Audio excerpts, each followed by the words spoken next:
Jeff. Oh, Okay, guys, we are live. So for those listening at home, welcome to the Live from the Sword Coast podcast. My name is Kevin Madison, and I will be your friendly dungeon master this evening. Tonight, we are continuing with our ongoing campaign, playing Robert Schwab's amazing Shadow the Demon Lord dark fantasy, actually I should say dark horror fantasy role-playing game. This is session 25, and with me in this epic journey through the dark underbelly of Earth are Steve-O in the flesh. And Jeffrey. Hello, everybody. So, where we last left our... Actually, we'll do some... get our bullshitting out of the way, too. Steve and I had a chance to do some chatting, but Jeff only logged on a moment ago. What I was going to tell you guys is... So, I got a chance to, just in terms of gaming chatter... I got a chance to dive into Starfinder this weekend. It's the science fantasy role-playing game put out by the same people who put out the Pathfinder role-playing game. And it's sort of it's like a revision of Pathfinder to get but with a different setting as well too. While there's a lot of really cool elements of the game. There's some great classes. There's some fun item rules and stuff like that.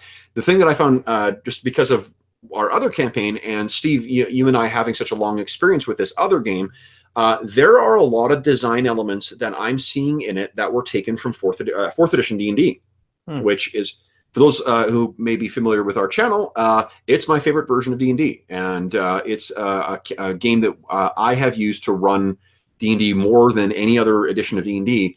Which we currently have a campaign running on alternate Fridays too. But it's the balancing of target numbers that is the element that they seem to have taken from fourth edition and adopted into this, as well as gear balancing. You remember, Steve, how there's always you have certain levels for your magic items as well as your characters. Mm-hmm. Totally same thing in Starfinder. Starfinder has you'll have a first level version that's a projectile gun, and then there will be a 7th level version and a 14th level version, and so forth. And this is for all the different gear, for everything, for vehicles, starships, your non-combat gear. Everything has a level. Not to say that you can't use it, just that to give the DM sort of a guide as to what level of stuff you should be using. Mm-hmm. And the rules as written also suggest that wherever you go, you sort of only are able to find shit that is actually your level or up to a level +2. Nice. And it's sort of priced accordingly. So it's also very, very much like 4th edition, where there's this weird gamey kind of economy that goes on to manage character balance and play balance. Sure, like World of Warcraft. Yeah. Yeah, it's totally that. I'm to be honest, I don't mind that. I think the magic items and the gear selection in 4th edition D&D is the most fun of any of the editions. It doesn't have the crazy wahoo magic items that sometimes came in AD&D 2nd edition, stuff like that. But it does make it a fun exercise to try to figure out what sort of gear you want to work, into your character and synergize with his powers and whatever.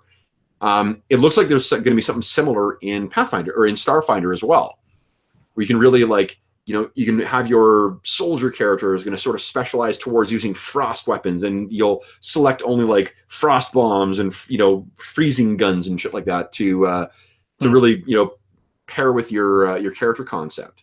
Right. So, on a strictly gamey kind of basis, that's really, really cool, and it's something I really like about it. They also have the parity of difficulty numbers too. So, as you gain levels, the difficulties of stuff that you're going to be attempting, to a large degree, will stay at parity. So there's never a point where you're godlike, and there's never a point where you're completely fucking useless against the objective world. Mm-hmm. It's always, which to me, thematically, or in sort of a simulationist way, that doesn't make sense, because it's crazy that the objective world continually challenges you. But on a narrative and cinematic perspective, or from a narrative or cinematic perspective, that makes perfect sense because it's always going to be exciting, but always going to be something you're capable of, regardless of whatever level. Right. So you have the same kind of challenges and whatnot, and that's one of the things I like about 4th edition. So it's interesting because that is absolutely not how things work in Pathfinder. It's a dramatic departure from that and from the setting of difficulties. There's obviously a shit ton of other things about the game that are that are really great and interesting and fun. But that in particular, as a long time 4E DM. Oh shit! Yeah, that's the other thing. So the monsters are all built basically on templates. They're more complex than what the 4th edition D&D ones are, but you can improv NPCs incredibly fucking easily, comparatively speaking, to the way you do in like Pathfinder. So for a game that's supposed to be like a wide open sort of crazy space opera type thing, it gives you the materials to really easily improv what you want to do, like what you show up on a planet, or if you want to throw a big scary brute monster at them, or if you want to if you get into if for your players do something you didn't expect, which happens all the fucking time. You've got the tools to fairly easily slap together a monster or scale up or scale down the existing monsters too. Right. I'm saying monsters, but I mean like there's NPCs in there too. So right. so yeah, it's pretty fucking cool. Like it's a neat game. What have you guys done in gaming the last week? Well, sorry, go on. I have something that I can share with everyone. Yeah, shoot, Jeff. If you are playing Dungeons and Dragons, I think that Chris Perkins' tweet today was very interesting. The master himself says 2017 has been D&D's most successful year in the 20 years I've been with Wizards. Wow. Our team is great, and our fans are the best. Thank you all for the incredible support. Everyone gains a level. Nice. Jeff emailed me that this morning, and I got it on the way to work. I was halfway tweeting through a bullshit response saying that, well, he said everyone, not every character, but I don't think that's actually accurate. He said everyone, so I think that would, if you're being generous, it would include not only the players, but also the characters. I had a halfway drafted, like I'm a 7th level insurance defense lawyer. But that's just such great news that D&D is doing the best that it's done in 20 years. That's fantastic news for the role-playing community. Resurgence. Absolutely. Who says the 80s was the golden age of D&D? Yeah, that's quite a resurgence. The fact that it's got more cachet in public, to be honest, I have no idea what, like how widespread it is, but the fact that it's got certainly wider appeal. I doubt that I could find someone who has something positive to say about D&D if I walked around my office and asked them what they thought of it. But the fact that there's just more people and more young people who are playing is fucking great. Because that means look at the exposure. Like, Chris himself hosting the game for Penny Arcade. I think that's very popular. Totally. Matt Mercer's Critical Role. Matt Mercer's a voice actor. Actually, Steve, you know who he is? Who? He does your favorite Overwatch character. McCree. Nice. Yeah. He apparently did a session. I heard it today when I was listening to a podcast. He apparently did an entire session where he DM'd as McCree. Oh my goodness. That'd be worth watching. And also like the cavern. Yeah. The Dungeons and Dragons stuff in a show like Stranger Things. Yeah. That's been very popular, so that's sort of bringing it forward in popular culture again. So. Yeah, and I mean, like, not to take away, like the D&D episode of Community was fucking awesome. Right. Absolutely. Yes, your favorite. That episode is hands down my favorite episode of Community. And I stand by Community is the best sitcom ever made. It's so ambitious and it accomplishes so much so successfully. Like, again, like setting aside any other stuff about it, the fact that they had a Beetlejuice joke that didn't land until their 2nd or 3rd season is fucking crazy. Like that's just a friend said it, like it's next level writing. Like the fact that the third time the third time that Beetlejuice is said out loud on the show, you see Beetlejuice walk by in the background. Oh, cute. Nice. Yeah, so great. Oh man. Anyway, so that's it. Steve, how about you? Any gaming stuff this week? Any gaming news? No gaming news as such this week to speak of. Yes. Cool. Al. Well, we what do you call it? I guess if we're nothing. Oh, I should say our last week's Savage Worlds one shot got a really positive response from a lot of folks, and we actually turned one person or to that game. They were uncertain as to whether you could do superheroes with Savage Worlds, and our one shot convinced him that he could. So congratulations to you guys for convincing someone that it's a viable system for running superhero role-playing games or superhero adventures. So tonight, however, let's if we're done with gaming bullshit.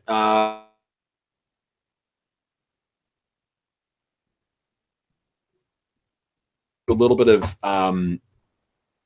webcam fiddling around here to get mine functional again. So let me just do this here. I'm gonna turn my camera off briefly so you can see my dragon and refresh Roll20. That I could have phrased that better, I think.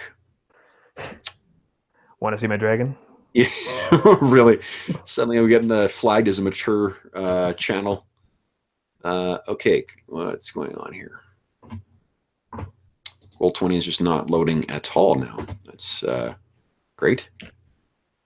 Come on, you. Run, you little horse. Let's go. Let's go. Come on. Loading. Oh, here we go. This looks more promising. Hey, there we go. And look at it. I'm actually not getting significant lag on it too. I don't know what happened. Oh, I got a new router too, guys. So I've got like my internet speed is like 3 or 4 times faster than what it was before. Nice. Yeah, I'm pleased. Let's see if it. Okay, so my camera is back now. It's just at a lower resolution. I'm still on Roll20. Neither Steve nor Jeff are showing up on Roll20 right now. Oh, I'm in there. No, you're in there. Your camera is not working though. Oh yeah, wait, yeah. The way that I'm getting mine to work, Steve, is I turn off the camera in the Google Hangouts. I then refresh the Roll20 thing, and then it loads my camera. Okay. So you may want to try that and see how that works. In the meantime, I'm going to, oopsie, so I'm not going to invite new people. I'm going to share screens. Down. Here we go. There we go. And I will... Nope, no camera. Present to everyone. If you refreshed it, Steve, did it help? You refreshed Roll20? Yeah, no, it didn't. And you're in Chrome, right? Yes. Yeah, I don't know what's going on. Voodoo curse, I think, of some kind. Yeah, it could be. So, well, we don't get to see your smiling face, but we will hear the melodious sound of your voice. Indeed. So the where we last left our heroes was planning out. Oh, we did some downtime stuff where you guys were trying to find out where that giant iron cube that Hobie, Millar, and Junis found in their first adventure. What you guys, Jeff, you as Matt went down to try and find out, some information from the church. And when you got there, you found that there was some new or a substantially larger number of inquisitors who had apparently made their way down to crossings and were now heavily involved with the Inquisitor Randolphus. What's his name's old friend? Let me see here. Yeah, it was Inquisitor Marcellius. Do you remember that? Yep. Oh, yes. Okay. He jammed a ring on me. That's right. He jammed you with his that iron ring to test whether you were a fairy or not. They seem to think that the orc uprising in Sacris, in the capital of the empire, it was part of a plot by the Faerie to destabilize the world, leave it vulnerable to the predations of the Faerie Queen. So I think that when we ended the session 2 weeks ago, you guys had said that what you were going to do is try and track down where that cube was, because you still hadn't found where it was. And then you were going to try. Oh yeah, the other thing that happened was that Millar, you spoke to someone, a traveling merchant. Do you remember that? Yes, of course. Yeah, my old buddy. The dwarven woman, and she had let you know that I think things were going poorly for your family, right? Because the giant clockwork titans that you had been working on that you abandoned before the Orc Rebellion kicked off, they were sent down to Sacris, having been constructed in Foundry in your original home, partly by under the control of your family. Hold on here. I cannot read my handwriting. Is it Dimdor? Is that your character's clan name? Yes, that's right. Dimdor. Okay, I can read my handwriting. Grimdor, or was it Dimdor? I really can't read it. I just scratched it out. Okay, I'm fine with whichever. All right. I thought it was Drimdor. Wait, Jeff? Dimdor? It could be Drimdor, Steve. That actually would make more sense. Let's try it. Drimdor. Right, Drimdor. Okay, so Millar Drimdor. So the Drimdor clan was effectively like partly in charge of the construction of these Titans, but when they were being transported down, they were sabotaged, or the railroad was sabotaged, and some of them went missing, and then shortly thereafter, just things went fucking crazy with the orcs. So there were, as it were, bigger fish to fry. Even some of the we didn't mention this last time, but even some of the orc communities in the north here have been fairly destabilized in the last 8 months, just because of the impact of the revolt. There was at one point. I don't think you guys. Sorry, I was going to say something that I think that you guys don't actually know yet. So I'll say that. But anyway, as a result of that, what we had talked about was you guys first finding where that iron cube was, and then making your way to Foundry to meet with Millar's family and see what the hell's going on there. Does that sound right? Right, and to head south as well. Yes, you wanted to go to Sacris eventually too, to see if what was going on with the Orc King. You do also need to figure out where the Ending Stone is. Remember, that's the apocalyptic troll device that was created during the troll wars with the Faerie. Right. So anyway, so our scene opens with your DM drinking coffee, and with Matt. He is making his way through a crowded, seedy-looking tavern, and he's making his way over to a back, sort of the back, where this man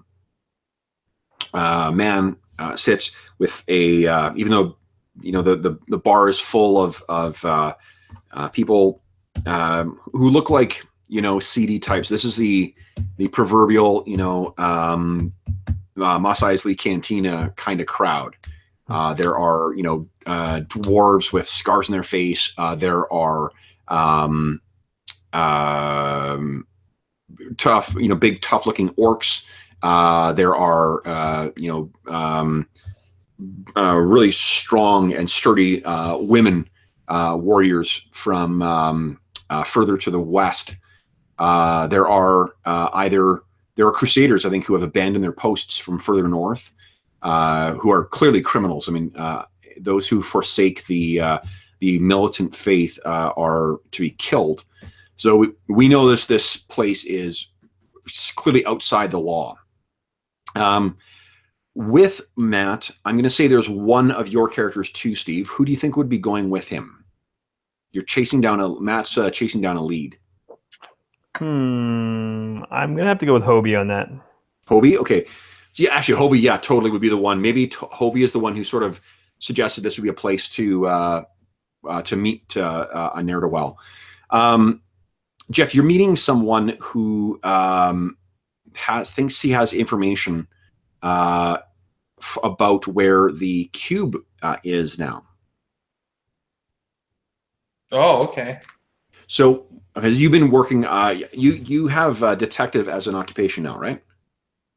That's correct. Yeah. So I think that you've been sort of relying on that. We can picture that there's what's happened before this has been a substantial amount of legwork on your part in sort of the back alleys and the seedy, pubs and the dockside card games or dice games to try and find out, see if anyone knows about what happened there.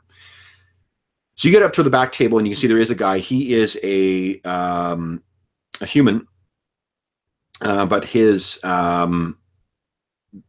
beard looks like it grows in, but then from the side of his beard, it looks like there's a bunch of scarring up his face, like as if he had been exposed to some kind of flame. And his one hand, it's missing part, like an irregular part of one of his hands, and it's again really scarred over, almost to the point where it's unuseful, like it's not useful. And one of his eyes is cataract over as well too, clearly likewise damaged in some kind of flaming accident. And his eyes sort of dart around the room, but they always return to you guys as you make your way across, watching you make your way towards him. So you walk over, and this is your contact. So you are trying to get information of him as to where this cube ended up. So, do I have his name? Yes, his name is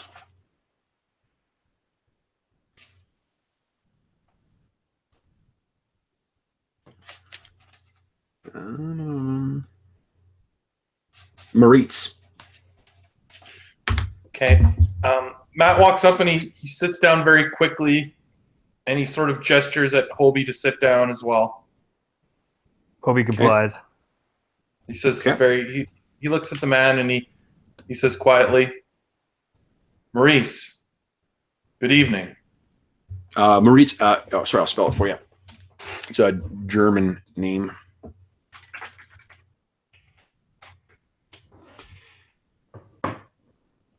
Oh, Maurice. Yeah. So he looks at you, and he gives you this sort of like radish kind of smile with that's all front teeth, and he says, "You were not followed." No, would you of make, course not. both you make a perception challenge for me, please. One bane, but you can add, if you've got something that would add a boon, that'll offset the bane.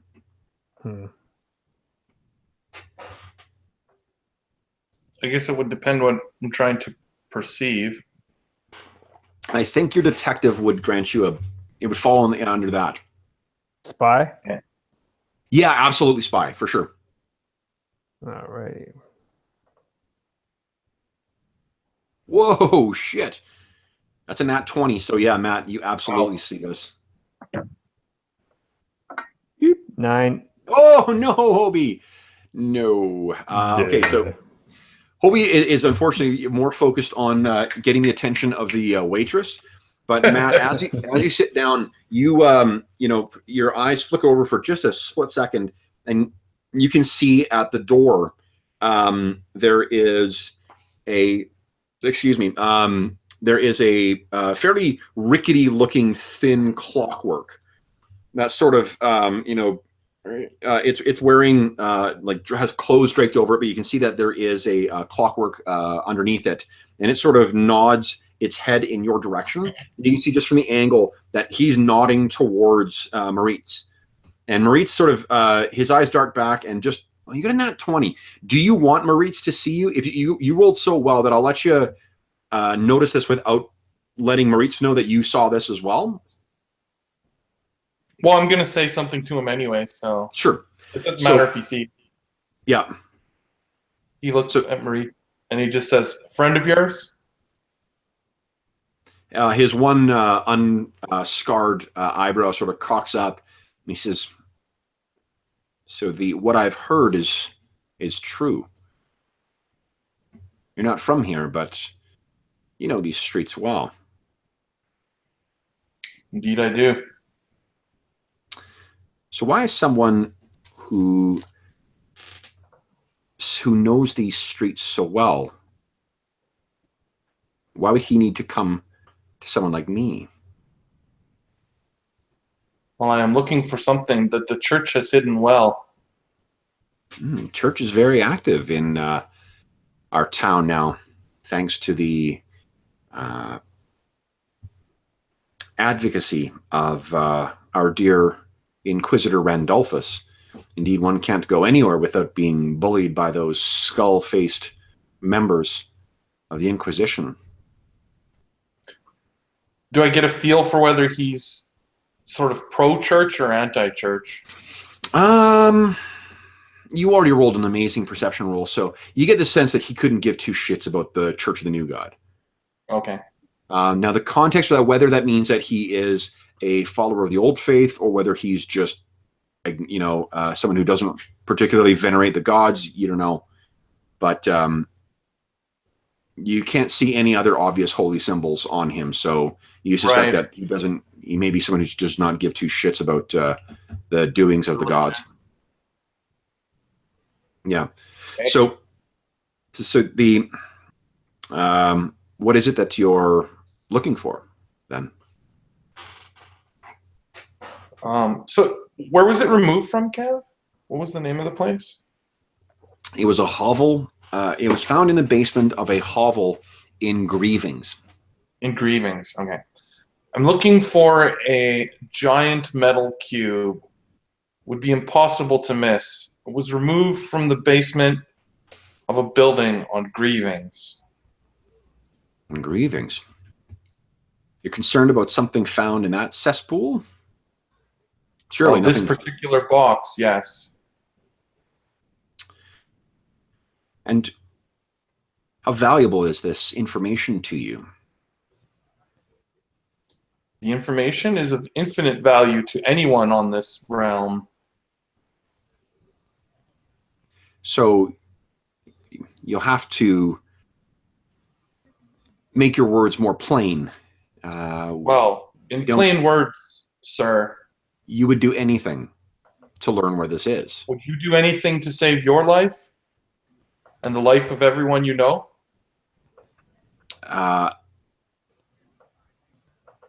He sort of cocks his head to the side. He looks down at your gun, and then looks over at Hobie, and he says, I trust that I hadn't heard wrong about you, and that you wouldn't think to come to somewhere like here and expect threats to I'm not threatening. So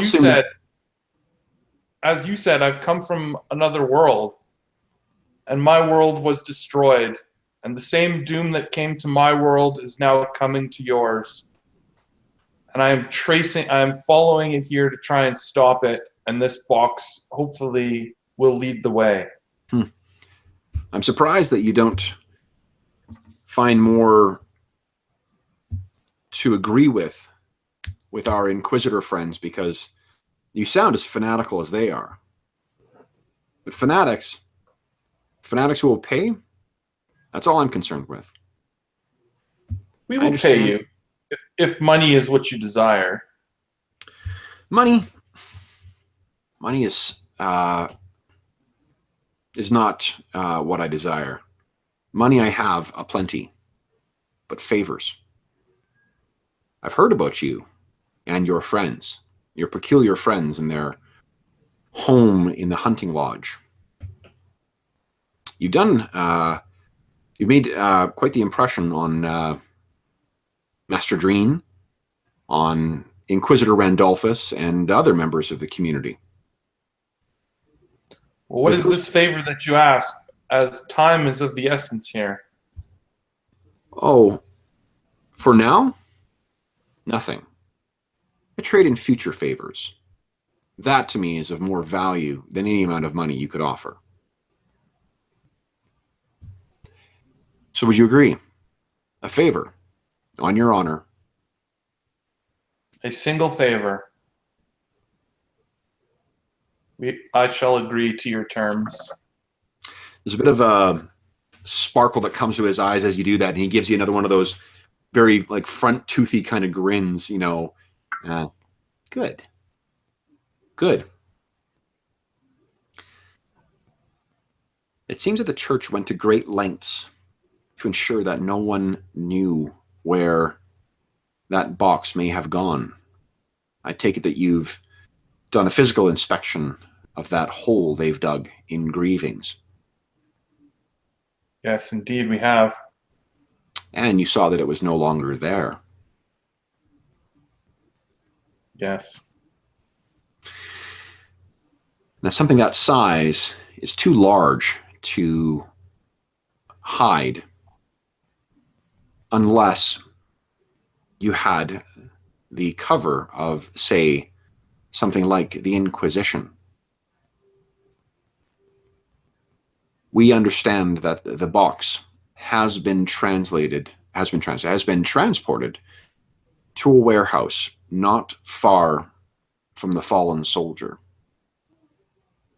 They transported the box using arcane means to the Stream of Tears and transported it by several barges up the river. Whatever is in that box must be quite valuable, because all but one of the laborers who assisted later found themselves accused of the most radical form of heresy and disappeared into the dungeons beneath the Shrine of the Ascended.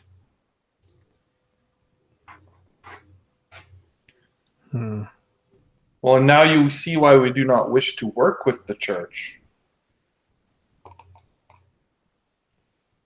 I don't need the death of some laborers to tell me that a fanatic is not worth working with. But there is a value in a fanatic owing you a favor. Wouldn't you agree? Yes, indeed. Then, if you want a description of the warehouse, and he seemingly out of nowhere, there's this little folded piece of paper that appears on the table in front of his hand. He's clearly like palmed it from somewhere, and he pushes it towards the center of the table. It's not a very big table. It's only a small circular thing that is sort of set against a wall. Pushes it towards you. You'll find it there. Now, I will. So please enjoy the next 2 rounds on me, and consider carefully whether you wish to proceed further down this route. I'd hate to see that favor squandered, and the Inquisition is quite protective of their secrets. He stands up, nods to you both, and makes his way towards the door.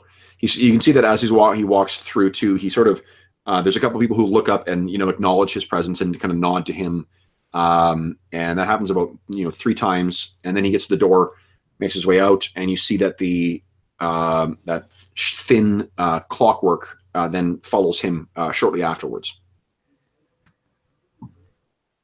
What are you guys going to do? I guess take this information back to the rest of the party.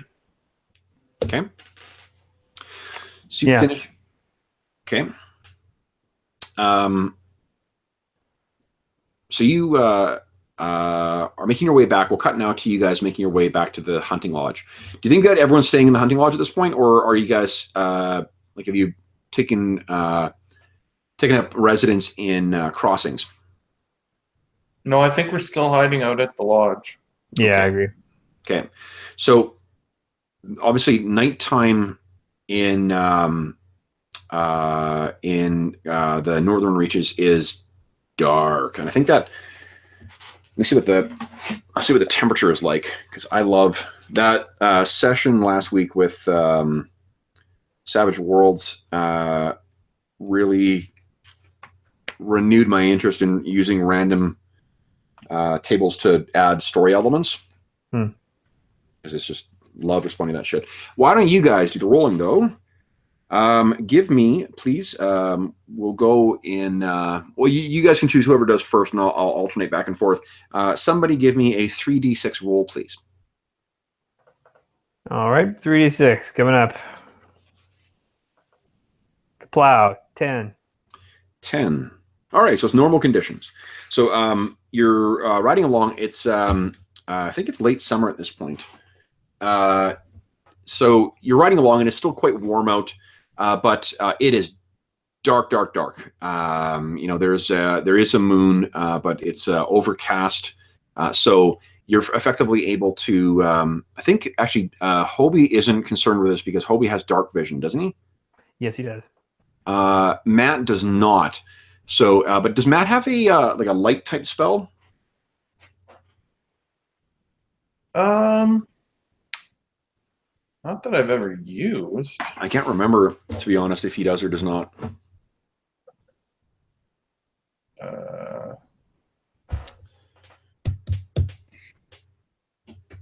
No, I don't think he does. Okay.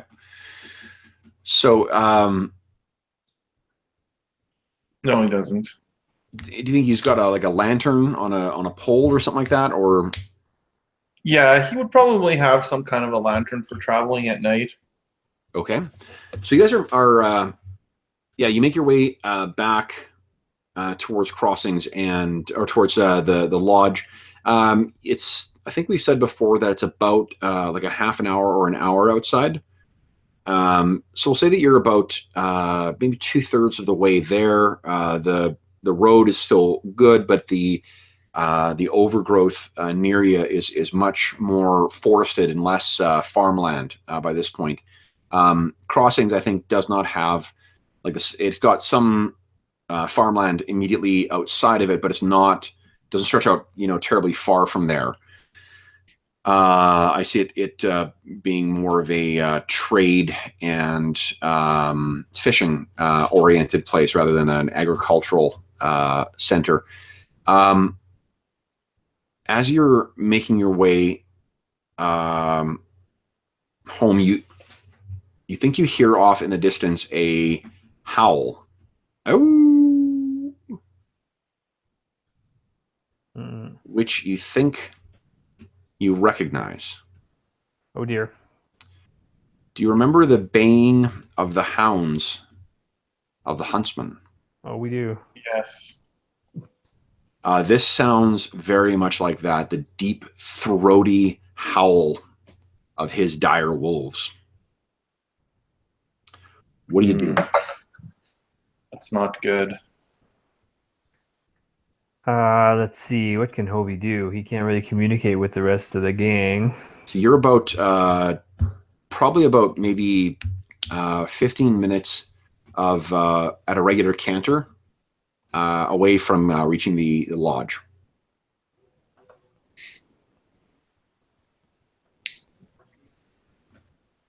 Um, 15 minutes away, you say? Yeah, at a regular, and that's at a regular, like a slightly faster. I'm trying to think here. The speed of horses, I believe, is walk, canter, trot, run. Well, we should probably hoof it, eh? Yeah. I think we probably should. All right. All right. So I think what I'm going to do is we will set this as a contested challenge. Because you think you hear, as soon as you start breaking your horses into a bit of a run, you hear again, oh, from this time further behind you, but not further away, closer. And you think you can hear in the darkness the the heavy breathing of some large animal. And there's the breaking of twigs as well. So what we're going to do is we will be making a series of, I think it'll be agility checks. And then you guys can pick one person to sort of be the leader in this. And then the other person can make a normal challenge. And if you're successful, you add a boon to the person who's in charge, who's making the main role. Okay. Okay. So, who will be taking the lead in this, Matt or Junus? Or, sorry, Hobie. Gotcha. And what is the role that we're making? Agility, and it's basically going to be you're trying to outrace these things. Yeah, I think Hobie better be helping you, and also I can give you Rebel's Blessing, which will give you a boon on your roll as well. Okay. You can do Rebel's Blessing once a round, right? That's right. Does it cost you any mana? No, it's just an ability. It's an ability. Okay, cool. Then that's great. Yeah, because we're sort of abstracting what's happening here. But where are you? Okay, so then if Hobie's going to assist, why don't you make a? We'll do it like we did in Savage Rolls last week. Sure. Jeff will be making an agility roll, but what do you think you're going to do to try and assist this? This is going to be a couple of rolls we're going to make that will, and then at the end of it, it'll tell me whether they catch you before they get away. But you can use something else to try and assist Matt. Right. Maybe he can use his strength to whip the horses. Okay. So you're really trying to get them moving. Yeah. Sure. Then why don't you give me a strength challenge, please? You just need to roll 10 or higher. Alrighty, let's go here. And no boons, no bonuses unless Spelunker helps, which I don't think it does. Nope, definitely not. Okay. Yeah. And Kaplow, 21. Oh, that's great though. Okay, great. So okay, so you're gonna get Jeff, for Matt's roll, you're gonna get a boon. Do you think there's any other situational things that will grant you a boon? Not for just a straight riding a horse running race. No. Okay. So I guess you're just making an agility check with one boon. And then Rebel's Blessing too? Yes. Oh, 2 boons. 2 boons. Forgive me. Okay, I'm making a roll for them. Nice. Ooh, very good. Okay. Okay, so you guys start making your way off, and you can hear but cannot see the beating of these padded feet behind you, and the snarling of these large canines that remain out of view. Your lantern is precariously sort of rocking back and forth on the end of its staff. I'm sort of picturing the staff is affixed to your saddle in somehow. So this thing's going up, and then there's the lantern hanging on the end so that the horse can see, and that you can see, but you're just riding along, and it's rocking back and forth. Okay, so that was first round. Next round, Hobie, how are you going to help? Something different.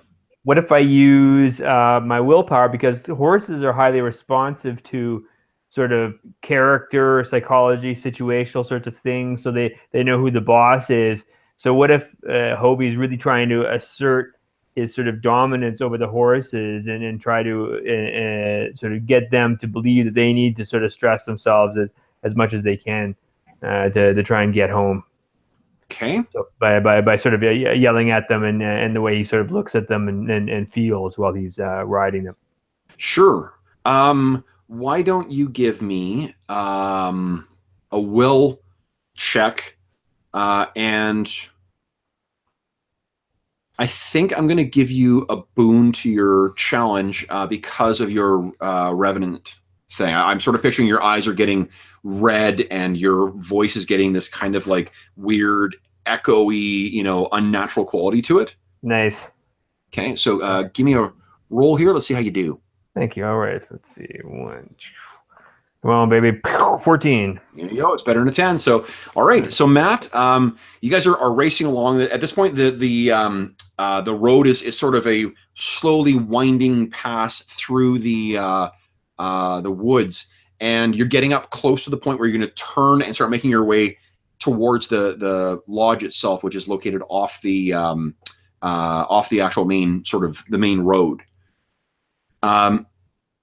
So you're riding along, and give me an agility check too, please, with 2 boons. Yeah, that's right. You can see that like Hobie is really driving these horses along. Oh. Ooh. Okay. Wow. Oh shit. So you are you sort of misjudge, I think, where the turnoff is. And you're like, it's up here. It's up here. I can see it. And you think you see the what is going to be your turnoff, but it's really just like a little roadside clearing. So you sort of ride into there, and as you do, you can hear this sound of breaking twigs and this giant wolf. And I'll give you a quick reminder of what these things look like. Where is it here? There they are.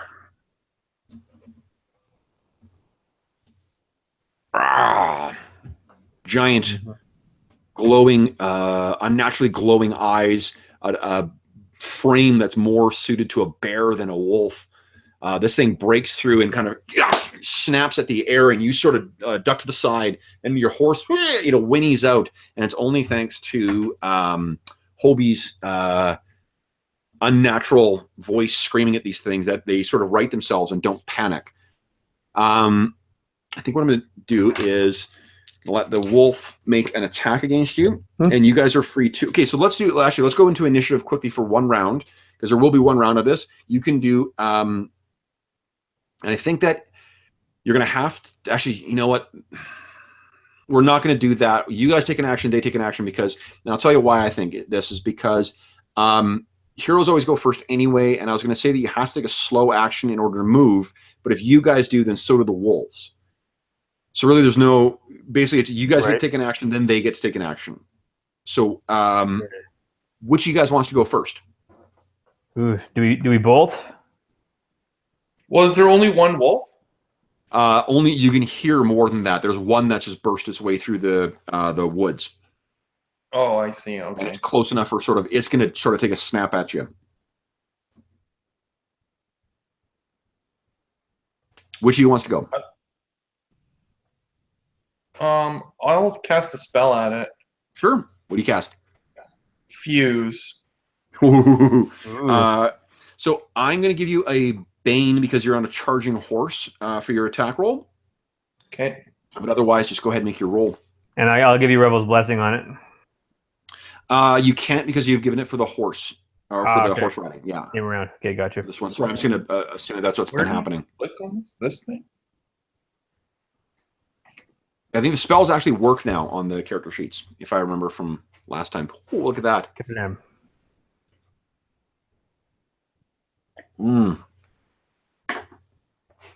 Oh, so close. So you cast against this thing, and just due to the distraction of charging along on this horse and this thing's unnatural will, the spell sort of begins to take hold of this, and then just slips away from you like a dropped plate or something. It is not able to get purchase on this thing's soul. Steve, what would you like to do? Let's see here. Maybe I can cast Ward the Land or something. Doesn't Ward the Land? It's an AoE. Wouldn't that trip up your horse? It might. Ward the Land. I become immobilized. Oh yeah, so I don't want to do that. I could always cast Phantasm. Okay. What does that do? That's an illusion of a creature, object, or force that looks, sounds, otherwise seems real, appears inside the area, and it does some damage. But it will. The idea is to try to make the what should it be? Maybe I'll say I'll create the illusion of fire always works. Of a wall of fire behind us so that we can start taking off and running again. Okay. Go ahead and click on that spell. Let's just see what it does. If it's an attack or whatnot. Okay. Illusion of a... okay. So it covers a cube about 4 yards on a side. And are you trying to create something that is like in the way of the wolf you can see? Yeah, basically, and so then maybe you can scare the horses in the other direction, but so we can give us some protection so we can get the heck out of there. Okay. Let me make. It gets to make a perception check. Yeah, so let me make a perception check for it. Oh, it actually fails. Yeah, they've got a pretty great. So this thing charges through. Steve, give me a 3d6 roll. Alrighty. Where's my dice roller? 3d6. Come on, baby. And yes, okay. 12, nice. Nice, very good. Okay, so this thing leaps through and it howls in pain as it charges through the giant cube of flame that appears before it, but then it continues on. And I think it does get a chance to make an attack. So let's see here. Jeffrey, you are odds. Okay. This thing charges, leaps up, and whoa, okay, snaps at you. Does a 21 hit your defense? Are you asking me? Yeah. Oh, easily. Easily, okay. So you take 13 points of damage as this thing's... And I need you to make an agility challenge roll for me, please, or it's going to pull you off the horse. Yikes. Well, it was fun while it lasted. Surprise ending to the campaign. I kill everyone. Oh, nice. So you are pulled back, and as you're sort of as this thing bites into your side and tears down, you begin to fall off, and you manage to grab that stick that your lantern is hanging from, and even though your horse is sort of rattling you along, you pull yourself back up onto the into the saddle and begin whipping the reins again. So, all right, and then you see the turnoff that is appropriate, or is the right one towards your lodge. You wheel the horses around to the side and begin charging down the even darker, more narrow pass that sort of winds its way up towards your lodge. You're riding along. Branches are hitting you in the face as you go. Hobie, what are you going to do this round to try and help out here? All right, let's see here. I wanted to cast that spell. That's not going to work now, and I don't think I have another spell that'll work unless I wanted to cast another Phantasm. What cost you 4 mana? What's your total mana? My total mana is tons, right? Did we actually calculate that? Yeah, I do have tons. Did we recalculate it for the next level? I don't think I did. So okay. You should have. Well, how many spells do you know, ballpark? I can tell you how many spells I know. I have 1, 2, 3, 4, 5, 6, 7, 8, 9. 9 spells. So you guys are level 6 or level 7 now? What are we? Level 7. 7. Yeah. 7. Nice. Yeah. So Steve, you've got at least like close to 40 PowerPoints. So I'm not super concerned that you spent 4 casting the spell twice. Okay. Could do. Yeah, let's set up another wall of fire. What the heck? In case they're coming behind us, and then that'll also help to scare the horses forward again too. Okay. So what I'd like you to do is give me an intellect check. Okay. Yeah, give me just to cast a spell and 1 bane again from like on the back of a horse because you're riding along. Then I'll give myself Revel's Blessing as well then. So I Okay, guess so that means, yeah, okay, so you've got just a natural roll then. All right. Come on, sweet thing. 10. Oh, just on the nose, yeah. So you're able to in spite of the rattling along, you sort of cast it, and for a split second you think like, fuck, you positioned it in the woods, or in the the woods around the thing, but then you realize your arm was jerked at the last second, and you did place it on the trail. And the wolves have to weave their way around it and crash through the trees that are on the side and the overhanging branches, which slow them down a little bit. So Matt, you're going to get another boon on this agility check, and I think that's it. So let's see how you do. Oh, Matt. Nice. Nice. All right, yeah. So you are definitely you're making your way up the path, and these things are seem to be falling back. Actually, let me see how they do. I forgot to roll for them. Ooh, they're actually keeping pace pretty well. Oh, you know what? I didn't add their agility to that though. So they managed to actually overtake a little bit.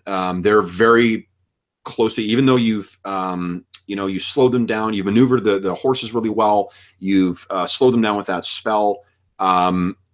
These things just seem to be implacable and everywhere.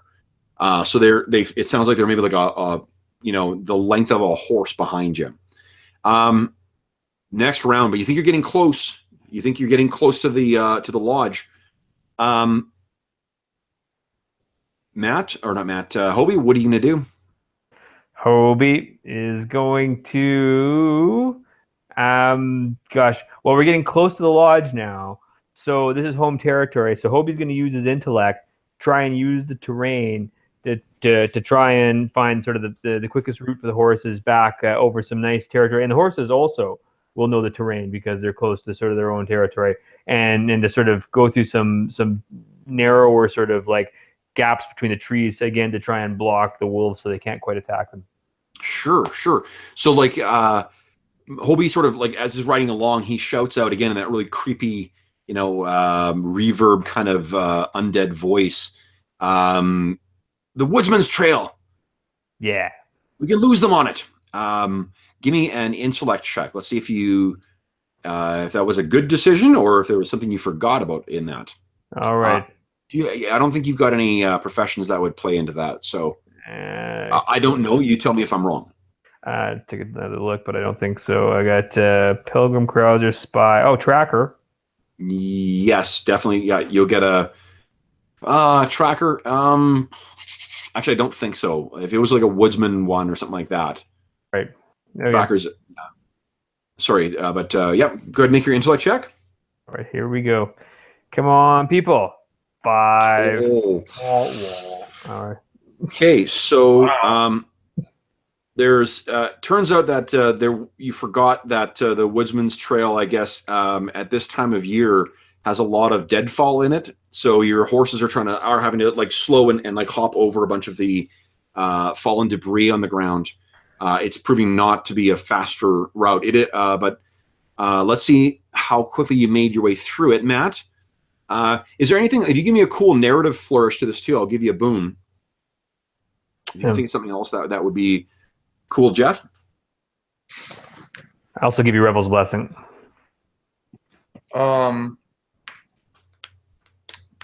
Actually, what Matt is doing is he's preparing for right when we get out of this little path. He wants to cast Swiftness for the next one, for the last straightaway on the 2 horses. Okay. Can you target more than one? Can you target more than one thing? Like 2-minute long. Like you said, we were 15 minutes away. Like I was assuming this is like a extended. They're like extended rounds. Right. No, but what I'm asking is whether when like a single casting can target more than one. No, a single casting does not. Okay, cool. So so it would mean that you have to cast it on Hobie first, and then on Hobie's horse, and then on your horse. Right, and that's what I'm saying. He's spending this round to prepare to do that. Yeah. So That's awesome. What I'm going to do is I'm going to give you two boons for that, because once those spells, yeah, no, for this roll, this really will be if you get this success, then you're going to have made it to the if you beat them this turn, you're going to have made it to the lodge. So go ahead and make your check. I'll make theirs. Nice. Okay. So you beat theirs actually by 5. So you cast the spell first. Remind us again what is when you cast a spell? What are the sort of? Here, I'll click on it. Well, I'm just wondering what the special effects are. What does it look like? Oh, the special effects. Yeah. I don't know if I've ever really thought much about what Matt's special effects are. Okay. I need to run to the probably washroom. Some just sort of some glittery type lights for an effect. They're not like overdone his spells. Okay. So there's some glittering lights that sort of appear around your horse, Hopi, and then suddenly it's just, like a rocket. Jolts, speeds almost twice the speed of what it was traveling before. And then you do the same for your horse. And again, there's these two glittering horses that are charging their way through the darkness and easily outpacing the wolves. You come up to this crest that leads to a clearing just outside your lodge. And you guys are, there's this, we can see the lodge itself, which is illuminated by, in some of the windows, by the lights from within. They're only passing through small slits because given the dangerous nature of the wilds here, at night you guys seal wooden shutters on each of the windows to make sure that nothing, like beastmen or something worse make their way into your home. But now you're charging your way down towards the lodge itself. What do you guys want to do? Actually, give it some thought. I do need to go to the washroom very quickly. I'm sorry, I drank too much coffee. I'll be right back. You guys discuss amongst yourselves how you think this last stretch up to the house is going to be. Whew. So is there one more roll to go here? That's what it sounds like. All right. We yell at the top of our lungs for help.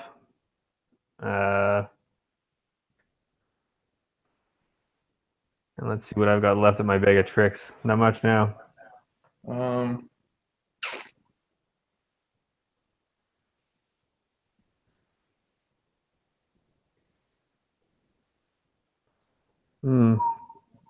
I've got a bunch of bullets that I don't need. I could strew them on the path. Maybe they can slip on them. That won't work.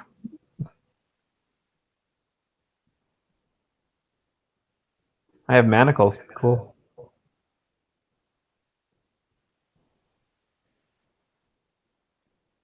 Okay, well, I've used all of my attributes.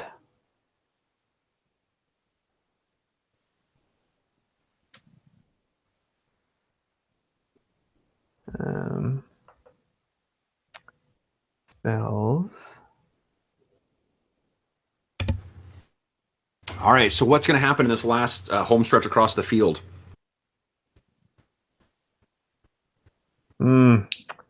I could cast Thimble Rig, which creates 4 illusory duplicates of me in an open space within my reach. But they all move with me.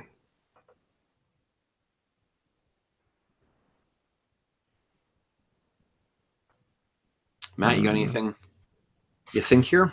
Yeah. So last time that we encountered the huntsman and his wolves, they were after a specific thing. They came for the Fey elf dude or whatever. So I'm gonna use my read mind spell to see if the singular minds of the wolf, if they have a target in mind, like if I can see that they're here for a member of our party specifically, or what if they have a target. Would you click on read mind? I just want to see what the text says. There's a lot of things. Thoughts and feel the emotions of creatures within medium range.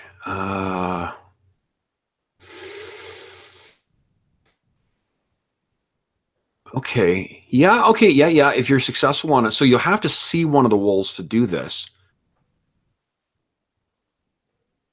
So, And then it says when you concentrate.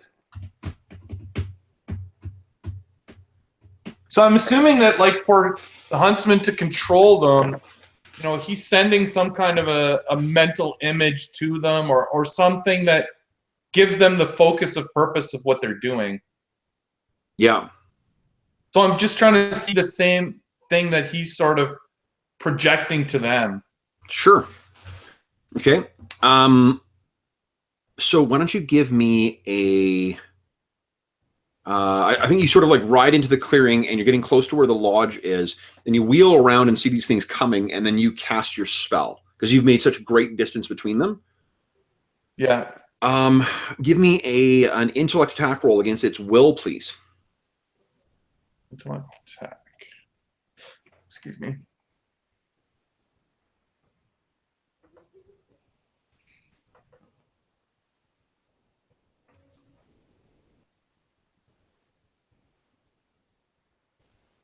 Ooh, yeah, that definitely beats it. Okay, so you turn and you cast once again. That you bring your little wand out again, and it kind of hums. There's a little blue light that comes from the end, and then there's a. We see that there's a blue flash across that sort of like passes across the red glowing eyes of one of these wolves, and you're hit at first. You know, so you sort of catch your breath because the sheer savage ferocity of this thing, like its thoughts are just like the thundering sort of snarling of just pure prey driven impulse or instinct. It's just like it's like being suddenly dropped into raging rapids and trying to like figure out, you can see where the direction is, but the path of getting there is extremely unnerving. Give me a will check. Actually, I just want to a will challenge. So it's just a 10 you're going against.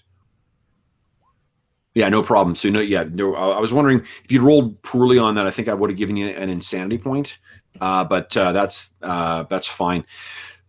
So what these things are driven towards is the lodge itself. Okay. So, in fact, you know what? I think that what you get a sense of is that they're not specifically seeking one prey. What they're trying to do is shepherd, if you will. Mm. So you sort of are recovering from that. Hobie, what do you want to do? I'll give you an opportunity to do something if you want. I think. Yep. Go ahead, Steve.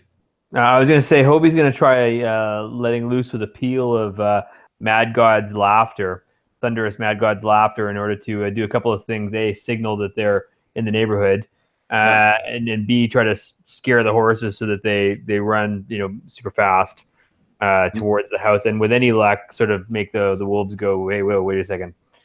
And he uses his insanity sort of to bolster this. Is Mad God's laughter one of your like priest abilities, or is it something different? It is, except that that's not quite what it does. But I'm just saying that he's going to use Mad God's laughter means that I don't become frightened when I gain insanity. Instead, I make attack rolls and challenge rolls with one boon for as long as I would have been frightened. Yeah, okay, but I love that thematically enough. So yeah, you sort of seeing this row, like they're sort of appearing out of the woods at this point as they get closer to the clearing. The clouds part for just a brief moment, and you can see some by moonlight. There is probably about 8 of these things that are all charging their way across the field. You break out in laughter though, and wheel the horses around. They are not affected by this terrifying sight, and you guys begin riding towards the lodge itself. I think that there is a separate stables outside of because you wouldn't keep the horses in the lodge. So there's separate stables, and then there's the lodge itself. Where do you want to go? So, Matt tells Hobie to rush inside and get everyone else and meet him at the back door. And he fears he's going to go to where the GTO is parked. I think you park it in the stables, probably. Okay, then he'll head to the stables to get the GTO. Okay, so Hobie will hop off the horse, and then like, is the horse? Are you just gonna let the horse go wherever, or are you gonna? Sure. I can just ride the horse right into the lodge. I don't think you can, because the way we've been describing it, like you were able to secure it pretty well from the last time. So you can ride it right up too, but not quite in. Yeah, you can ride it right up to it, but I don't think you can like smash the door down. You could force the horse inside the door, because I think it's double doors. Let me move to the hunting ground. It is double doors, I think. Yeah. So maybe you could fit it in there. Let's see here. Yeah, maybe. So here's the hunting lodge. Everyone's not damaged the way they are, I don't think. No, it's a single door at the front. All right. Oh yeah, it is a single door. Sorry, horse. So you go riding up towards the front there, where it goes in, and you hop off. I don't think anyone's necessarily waiting, but give me a D6 roll. D6. All right. Beep. 6. Ooh. So it's gonna be 6 rounds before everyone else is able to respond. Oh, come on. All right. So you hop off, and I think that the door is likely locked, just because you wouldn't leave the. We've talked about this place being secured, but I don't think they would wait for you guys to. I don't know. I think that you would probably have a key you brought with you, because they knew you were coming back at night, and you knew you were going to be arriving. So there would have been, if Hobie didn't have the key, there would have been a moment where Matt would have like either tossed it to him or teleported it to him or something. So you hop off there, and you bring the key out. Matt, you sort of wheel the horse, your horse around. Hobie, unless you've given the reins to Matt, your horse is just going to ride off blind in fear into the night. Yeah. And Matt, you continue charging on towards the stable. Hobie, you're able to fumble the key into the lock. You sort of throw the door open, and as you look back, you can see right around the corner over here, there's one of those wolves that's making its way towards you. You're able to leap inside and slam the door shut, and then pull the bolt closed. And you hear a frustrated howl from outside the door. Matt, you are making your way towards the stables. There is a door that's closed on the stables, though, to prevent the other horses from running away, and to keep the GTO safe. Is your plan to sort of, just like hop off the horse, run inside, and get the GTO going, or what? Yeah, that's the plan. Okay. So you hop off. Let's see. Why don't you give me an agility check to make that transition challenge? So it's just a 10 you need. Whoa! Nice. So you can think that you've seen this in westerns before. How hard could it be? And as you sort of ride off the horse, you bring yourself high in the saddle, and then you swing your leg around and hop to the ground. You almost stumble forward and fall, but you manage to sort of recover, and then you run towards the door of the stable. You throw the bolt aside and cast it wide, running inside. You can hear the snarling and snapping of the dire wolves from not far behind you. Hobie, you've thrown yourself inside. It's now 5 more rounds till everyone sort of responds wherever they are. What are you doing? You're in that sort of foyer where there's the double doors. Right. I'm going to go looking for somebody else in the house.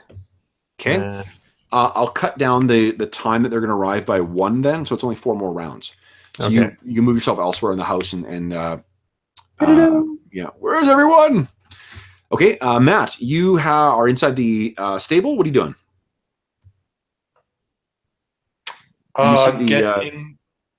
So there's probably some kind of a cover out over top of the. Well, I guess I'll secure the door.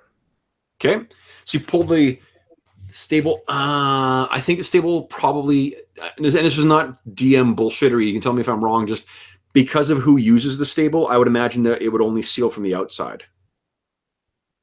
Because it's not the kind of place you would ever lock yourself in. The intent of closing the like securing the stable doors to prevent the animals from coming out, right? Right, but there's probably something inside of there that I can push across the doors. Do you think though? Like because why would you ever need that in the inside of a stable? No, like I'm saying there's like a feed box, or like there's a large object within the stable that I could put in front of the doors. Right, but do you think stable doors would ever go in? They would always go out, wouldn't they? I think you may be able to find something to I don't know. Again, I'm not trying to pull some DM bullshittery here. I'm just thinking that stable doors, I would think, would always swing outward, because in the event of a fire or something like that, you want them to go outwards. If they swung inward, it would mean that you couldn't have anything in the way of those doors, right? Because they would have to be able to take up all that space going in and going out. So I just think that stable doors would always swing out. But maybe can you think of something that might secure the doors or the door? That other than, because like pushing something in front, I don't think it would do anything. But if you were able to pull it in and then secure it to something or something like that, maybe that would work. Whatever. I mean, if you're saying the doors don't close, Kev, then there's no point in saying anything. I'll just go get in the car. Okay. Yeah. Well, so I don't think there is. Just because I just don't think that's how barns and stables sort of work. But you race inside. You pull the tarp back from the GTO, and we see this. Why don't you describe for us, what does it look like?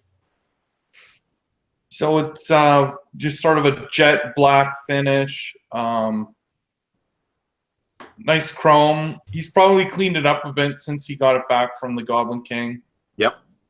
It looks ready to go, basically. Awesome. Okay.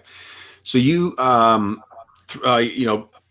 in the door, slam the door shut. It roars to life. The lights come on. You can see there are 3 dire wolves that are sort of bearing down on the car. They're maybe 20 yards or so away from the entrance to the stable. Go back to Hobie. Yeah, so now it's only 3 rounds until you find someone. What do you want to continue kind of like running around through the house? Yeah, I guess I'd better. Yeah, calling out, looking for at least I'm with somebody if the wolves get in. Okay, yeah. So I think you can hear other people in the house, so they're nearby. Okay, I'm calling but you. Not quite here yet. Okay. Matt, what are you doing? I'm having so much trouble with Roll20. What's happening?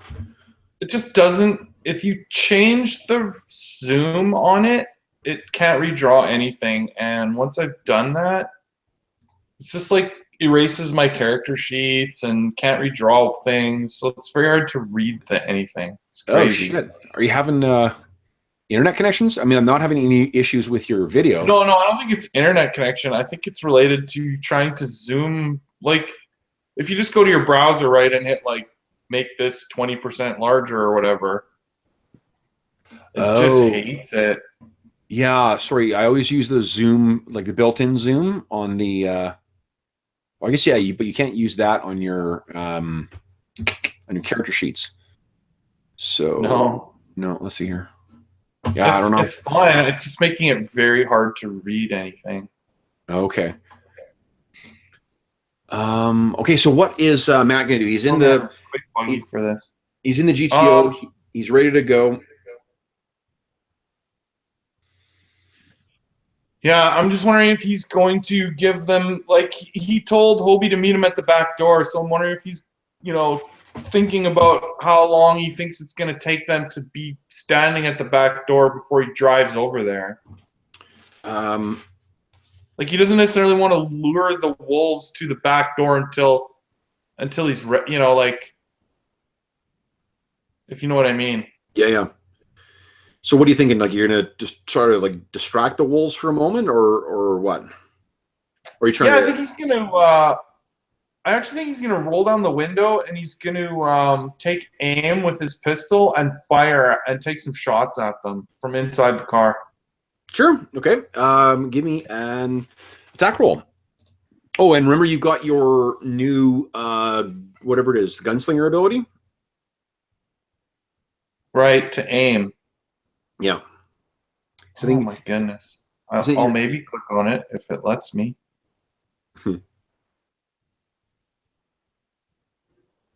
Oh, stay. Don't disappear. No. Wow. That is really frustrating. Have you had that problem before, or is it just tonight? Yeah, I've had this. It's the one problem with trying to use my TV to game on. Yeah.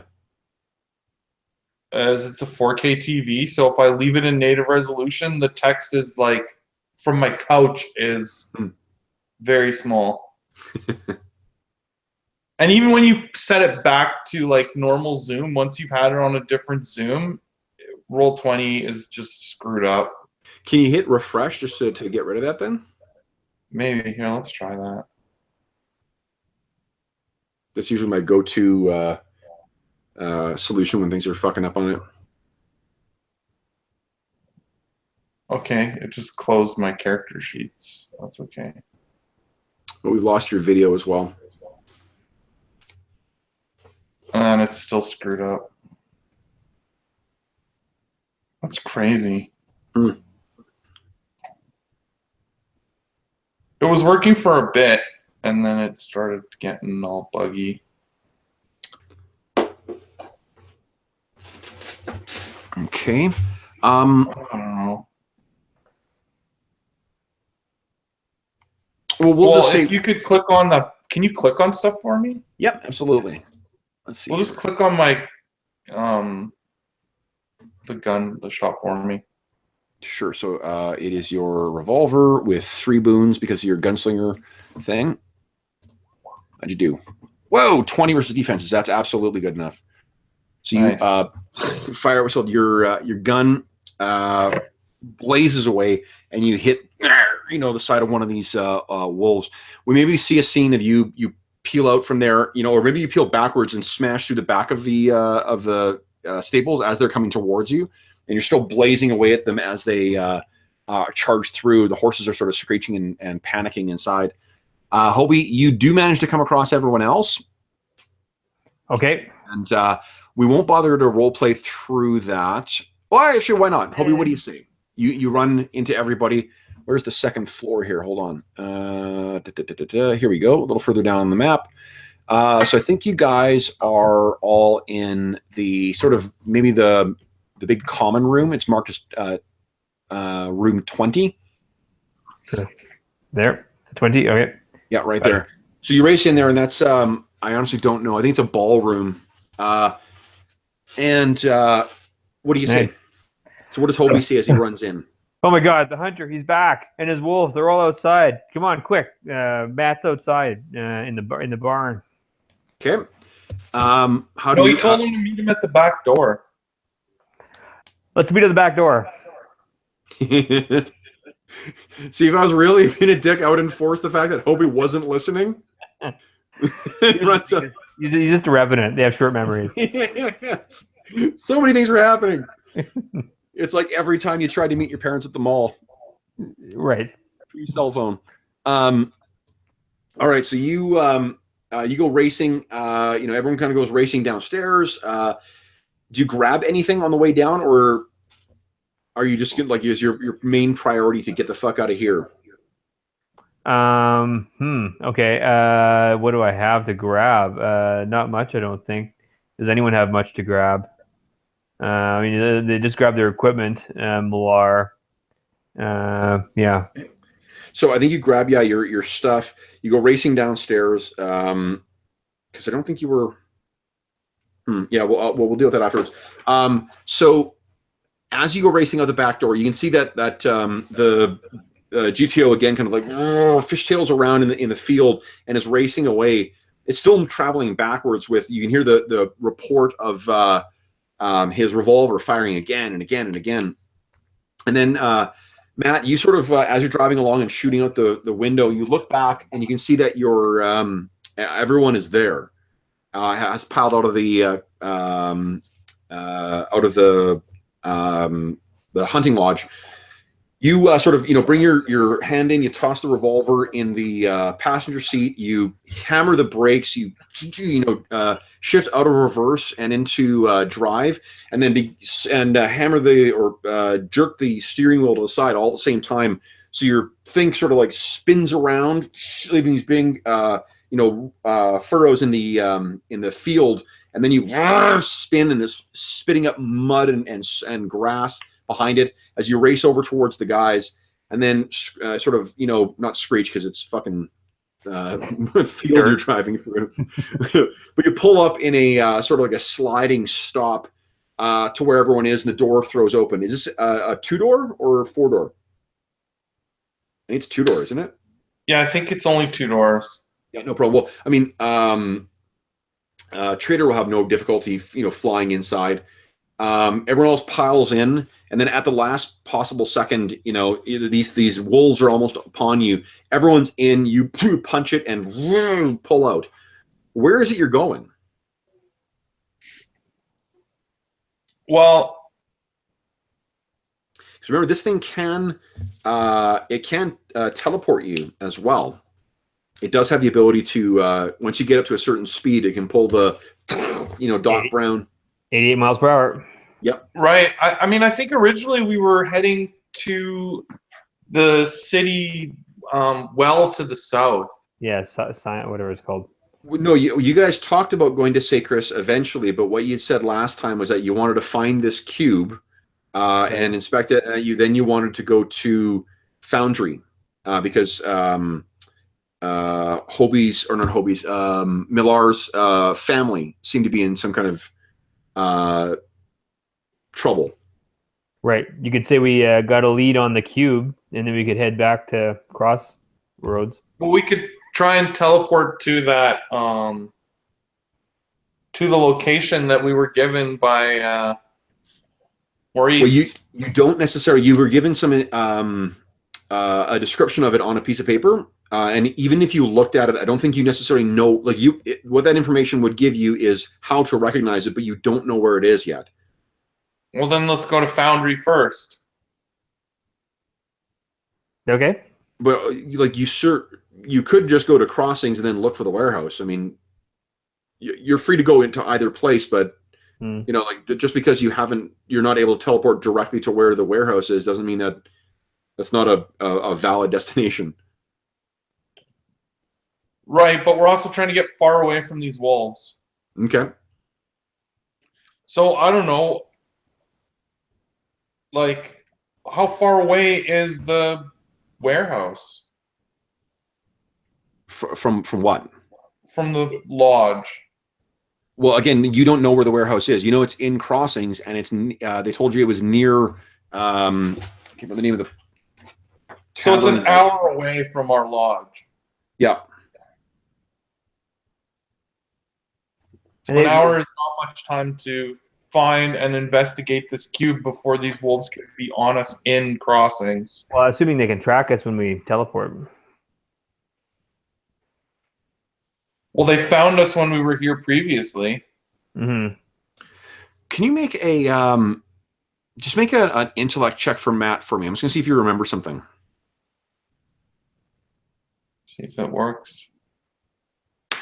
I'll just hit enter, assuming that box open. Yep, we're at worked. I can't see anything. Jeff, remember that the sort of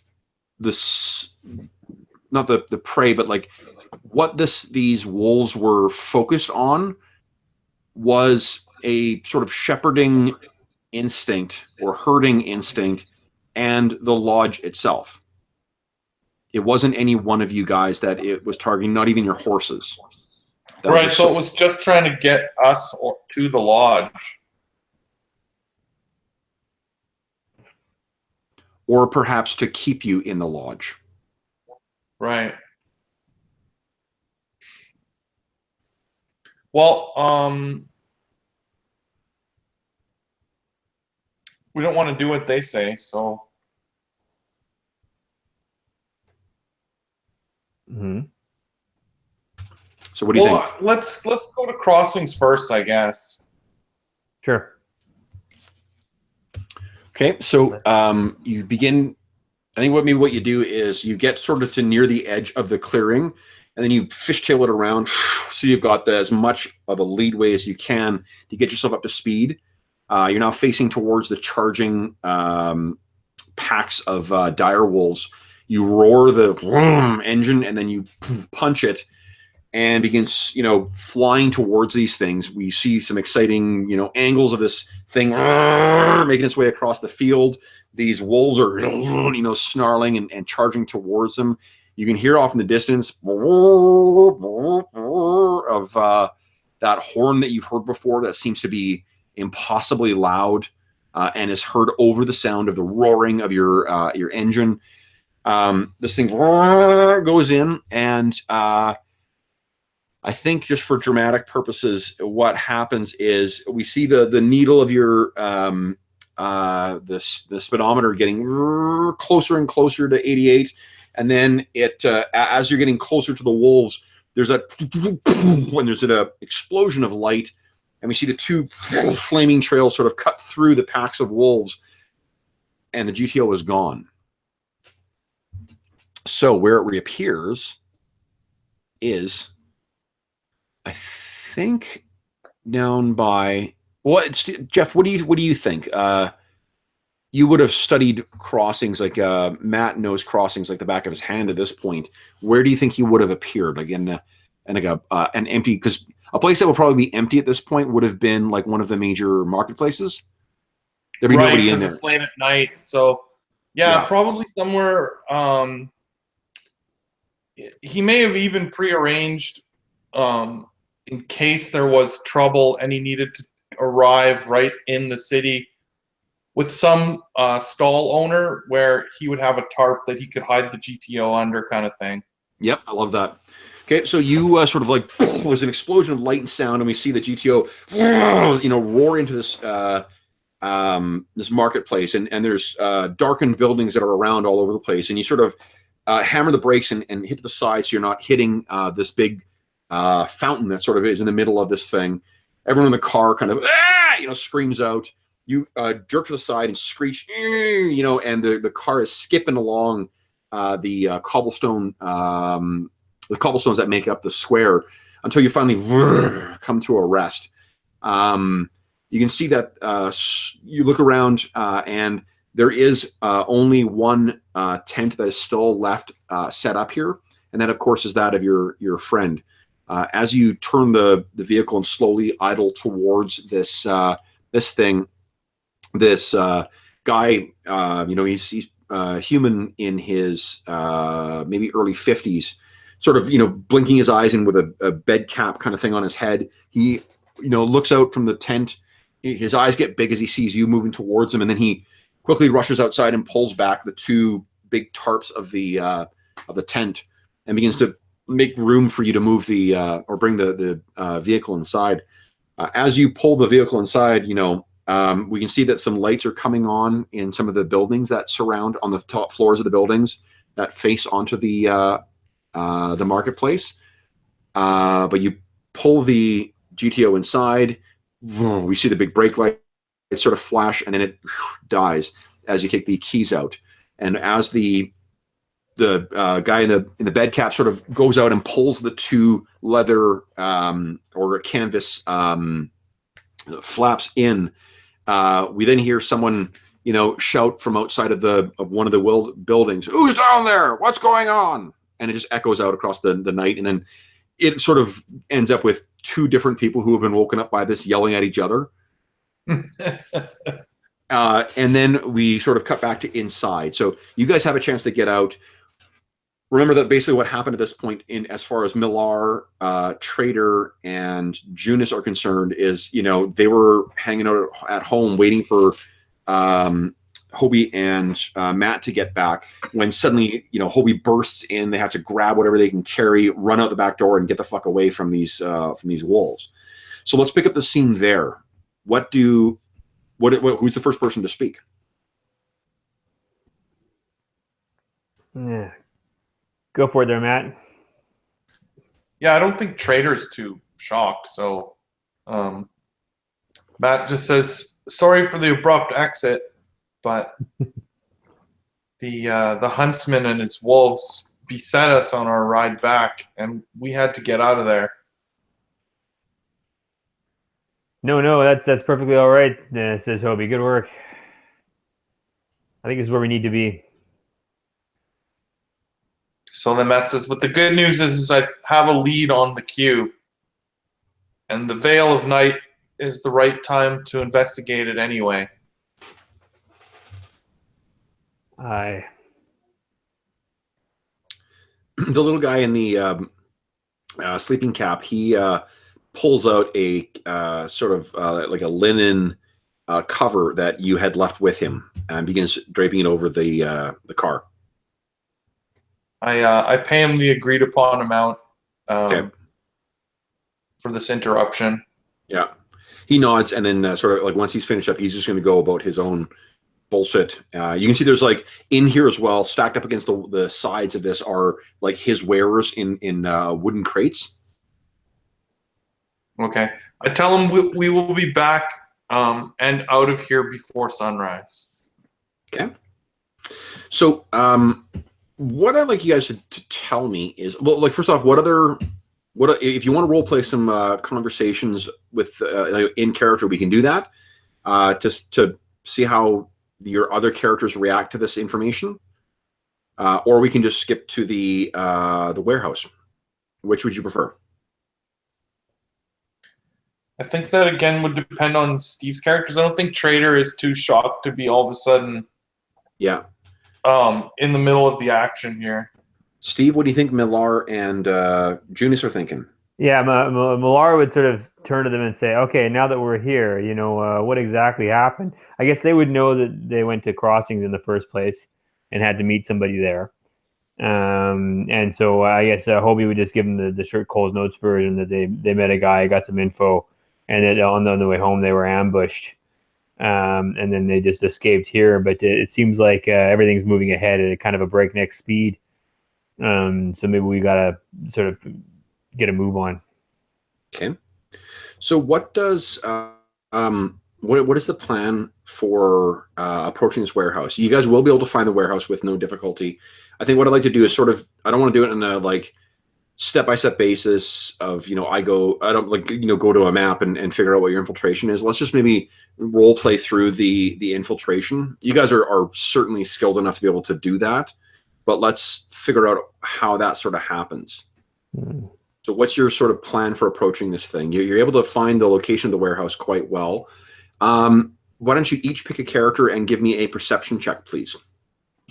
All right. Let's go with Millar on that one. Any boons? Yeah. Does Trader have dark vision? Yeah. Sorry, I'm asking Jeff. Yeah, I believe he has, or whatever, shadow sight.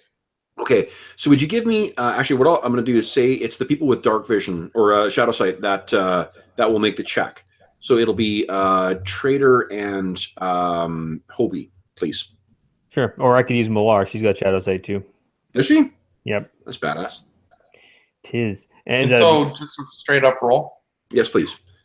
Oh, great. Nice. Yeah. Not nice. So Hobie once again is just thick as a brick and is not really seeing anything.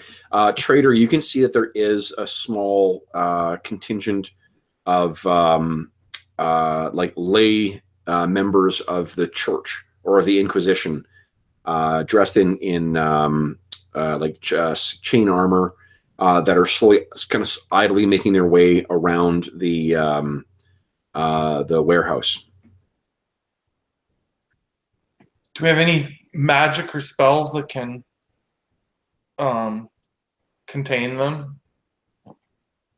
I don't know that Matt does. Do any of your characters, Steve, like any kind of,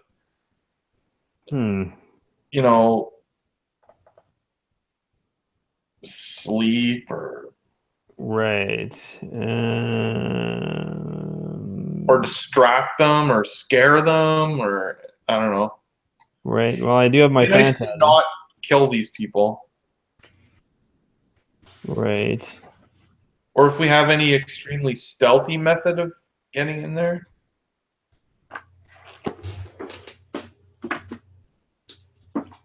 God,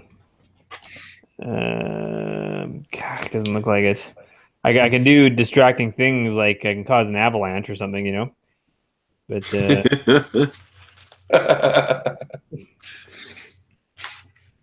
Oh, wait.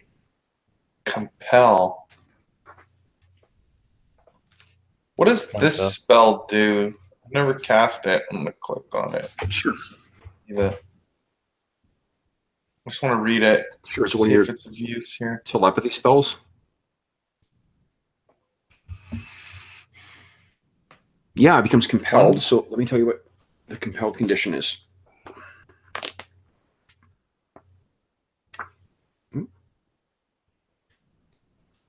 So in the course of my move, I've misplaced my sheet that had all the different conditions on it. So a compelled creature cannot use actions or moves. Instead, during each fast turn, the creature that bestowed the affliction can force the compelled creature to move up to its speed or to use an action. The creature that bestowed the affliction makes all decisions on the compelled creature's behalf. So that's pretty fucking badass. Oh, man. And if you get a 20 plus, it's compelled for an hour. boom. So does that make sense, Jeff? Yeah. As to what it does? And they just have to be in medium range of me. So that's 25 yards, I think. So, like, can I cast it over and over? Like, can I, if there's 3 guards, can I compel them all?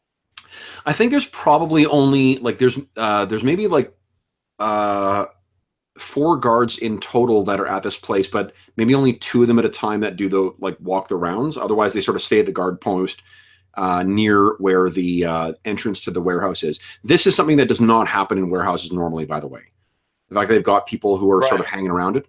Now I can cast Millar can cast Foretell on you, which is concentration up to 1 minute for the duration. Whenever the target makes an attack roll or challenge roll and can hear you, it makes the roll with 3 boons. Well, maybe if I just compel the one guard to, like, walk away, the other one will follow him to see what's going on.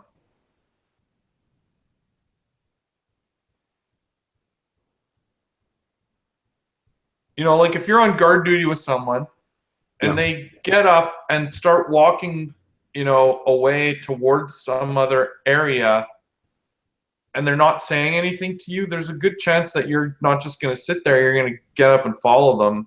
Yeah. Like think they've heard something or seen something. Well, the nature of the spell is they can't take any, when you're compelled, you can't take any other action. So it's not like he's going to be able to be, oh my God, I can't, what am I doing? I've lost control. Right, exactly. Like, so he's just going to be quiet. Like, he's just going to walk. Like, sure. You want to try that? I'll try it. Sure. So you sort of sneak your way up, and with the amount of darkness that's available here, I'm going to assume that you're going to succeed in that. So you get yourself into position. You say your words as one of the guys is walking by, and go ahead and make your roll. So I just click intellect, right? That's correct. Yeah. Okay. Come on, big money. Excuse me. Oh. Okay. Was that against their will or against their intellect? Oh, against their target's will. Okay. Remember, you have a fortune to just automatically get a success in it. Yeah, I think that's probably makes sense. Okay. So you. Or I guess I could have used Steve's thing that he said he could do. Oh, Revel's Blessing. Yeah, yeah. Whenever the target makes an attack roll, challenge roll, and can hear you, it makes a roll with 3 boons. Are you within hearing? So why don't you give me just roll 3d6, Jeff? Let's see what those boons would have been. Okay, dice roller. See if any of them would have been good. No, nay. Hey, we got one more. Two. One more. Yeah, one more. Come on. Oh, come on. Hey, come on. Seriously? 3 ones. Thank God you're spending that fortune point. Okay, that's so amazing. that's fucking bullshit. Wow. Okay, so that is Holy man. shit. That's the kind of role it's appropriate for like an version, basic D&D character creation. Yeah. Yeah, no kidding, eh? Yeah. I guess I have a 3 in my strength. Okay, so you managed to cast your spell, and again, there's that sort of like bluish glow that goes over this guy's eyes, and he double blinks, and then what does he do? He just starts walking off. You said? Yeah, like I'm compelling him to, walk off, like away from his post, essentially. Yeah. So he just starts walking, and the other guy's like, "Hey, where are you going? Edric, where are you? Hey!" And he starts walking after him, and the guy, so that you sort of effectively distracted the patrol. We won't follow along what they're doing, but they seem to be gone for the time being. So you've got at least one. Maybe I've compelled him to head to a nearby location. Sure, yeah. Where do you like? Somewhere that I know is about 5 minutes walk away or whatever. The nearest white spire. Yeah. Okay. So he starts making his way towards that, and you should have some time now before they come back. And I think if you really want to, you could try and enchant the other one. He would certainly be in range still. So if you want to enchant both of them to fuck off. Yeah, I think so. It's a level 0, so it only costs you 1 mana, and you have like ass tons of mana. Yeah, I have 67 base or whatever. Yeah, go ahead and make the attack roll. Intellect. Oh, that's much better. Yep. So yeah, they're both enchanted. Where does the second one go? Same place or somewhere else? Yeah, like probably in the opposite direction, actually. Okay. So he turns on his heel and begins walking towards the wall, we'll say. Or actually towards the dark waters. So he's heading off in the opposite direction from you. Okay. And sorry, just to give you guys an idea, where we are right now is around here where I'm pinging. Right near 16. 16 is the fallen soldier. So you're right near there. Okay, yeah. Okay, so you've just off of the Stream of Tears. So one of them goes walking up towards the docks. One of them starts walking up towards the one of the white spires. You now are free from patrols for a little while. So what do you do to infiltrate? The way the warehouse is set up is, I think that there's big doors where the guards are to access this thing. There may be like one on the side you guys are at. There's probably a small side door to get in. I don't suppose anyone has any kind of thief type occupation, right? A spy. I'll let you make a spy check. Yeah, if you want to try and pick the lock here. Okay. Spy will do that, sure. Cool. All right, and that is an agility challenge with 1 boon, please. And I don't think there's any. This is just a regular quality lock, so no boons or banes from it. Okay. And that makes sense because his agility is not that good. So, all right. Mm-hmm. All right. Oh, nice. Hey, look at that for once. Right. So, yeah, without... and I actually get to re-roll my my ones because of one of my traits. Do I need to? No, you've already rolled over 20 with it. So what I'll say is that you don't even damage the lock at all. No one would know that you picked it. Hey. So you are able to pop this thing open. You pull the door open, and you're able to all step inside. Now, inside, this warehouse has effectively been cleared of everything else. It's a kind of like a big, wide open building that's supported by these big, thick struts or pillars that hold up the roof overhead. It's one of these buildings that's designed to be like really secure and relatively safe from fire, but just to maximize the amount of space you have available. But this warehouse has been almost completely cleared out, and all you see right in the center of the room, surrounded by effectively like the medieval version of tiki torches. So like, burning kind of braziers on the end of wooden staves. There's a circle around is where that iron cube is sitting now. And as you see it, you sort of all, I think I want everyone to make a will check or a will challenge, please, with a boon.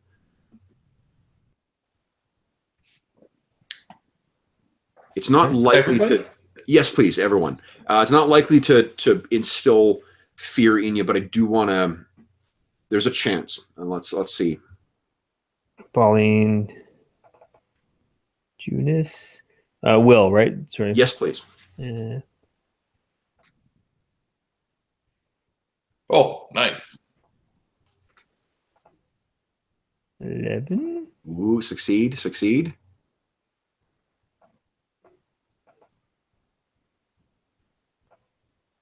Was that your will roll for Matt too, Jeff? Yeah, Matt. Yeah. Okay, great. Yeah. So Matt and Trader are fine. There's an unnaturalness to this thing. Oh, Oh, that was Junis actually, but all right. that was Junis. It was. I don't think. So. It's weird because I put Junis on the name drop down, but then I clicked Millar's sheet by accident anyway. So I guess that's Millar then. Okay. Yeah, you don't need to change the who's rolling it because it'll automatically display. Okay.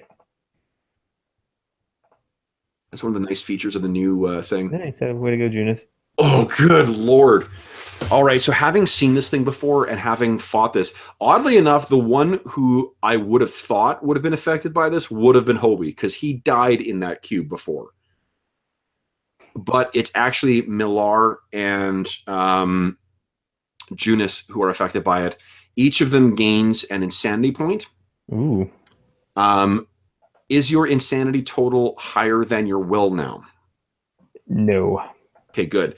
However, whatever your insanity score is now, that's how many rounds you are afflicted with fear, which would mean that you are taking a bane to all of your rolls. Okay. Okay. So we're not really going a round-to-round basis, so maybe just role play that for the first little bit. But yeah, you just seeing this thing again and framed and displayed the way it is just all of you are sort of unnerved by this, but Junis and Millar in particular are sort of shaken. I think Millar maybe is thinking that like this is where it all began, because this is what eventually led to her corruption and Sure. all the other bad things that have happened. So just as before, one side of the cube has been opened slightly. What would you like to do, guys? You can step inside if you choose to. I'm just trying to think if that's a good idea. I guess Matt will. Yeah, he'll probably do what he needs to fully investigate this thing. Okay, so you step in towards it, and there doesn't appear to be any markings on the outside of this. It's just drab, almost like dark gray, but shiny in this weird firelight, drop iron sort of exterior, and the entrance, I guess, is sitting slightly askew, so you're certainly able to step inside. Inside appears to be like a quarters. There's a bed or two in there. Hold up, I think there's maybe only be one. Let me just confirm. It's been I think over a year since we played that adventure. So inside there is a sarcophagus, or I think it's more of a dais with markings and engravings, like engraved pictures. And you know what it reminds you of, now that you've stepped back in again, Millar and Junis and Trader, is it reminds you of the engravings or the relief pictures that you saw inside that the prison or asylum that you broke into, the one where Eric died. Mm-hmm.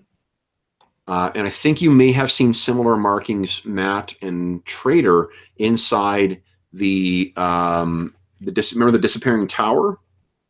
Yeah. You've seen similar markings there. Temple of the Moon, or the Moonspire. That's what it's called, Moonspire. You also can see that in the inside there is a wooden desk that has like an unwrapped like leather satchel that has a wide variety of surgical implements on it. And as you step in there, Hobie, you sort of feel a bit of like a pain in your neck. because you remember that the thing that was in there torturing the priest, that's what slit your throat with one of those scalpels. Oh, yes. So there's also a little bit of it. You haven't felt that that wound since you died, but it burns a little bit, almost as if it was fresh, and itches just a little bit. Which is a feeling I suppose you really didn't experience that much as an undead, right? Right. I don't feel much. Yeah. So what you also notice is there is everything seems to be pretty much the way that you saw it when Junis, Millar, and Hobie found it the first time. There's a small little not desk. Well, I guess it's a desk, but it's a desk suitable for only one person. Like it's like almost like an elementary school kind of desk with just like enough square sort of top to it, and on there appears to be some kind of book, and there appears to be glasses. And then the final thing I'll mention is that on the inside of here, whereas the outside has no markings, there are all sorts of scrawlings around the inside of this. And what you, Trader and Millar can recognize is that the language that is carved on the wall in here as kind of like erratic graffiti is Elvish. But it does not make a lick of sense to you. So again, there's the desk with a book and glasses, like eyeglasses. There is the table with all the torture crap on it. And there is a dais, a stone dais on the inside that sort of the center that is long enough. It's about 8 feet long.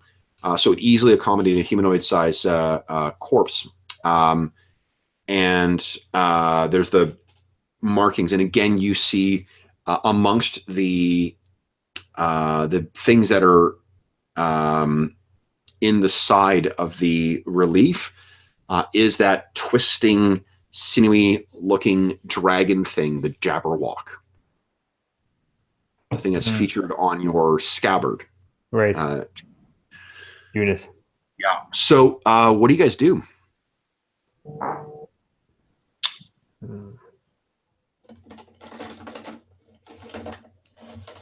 Well,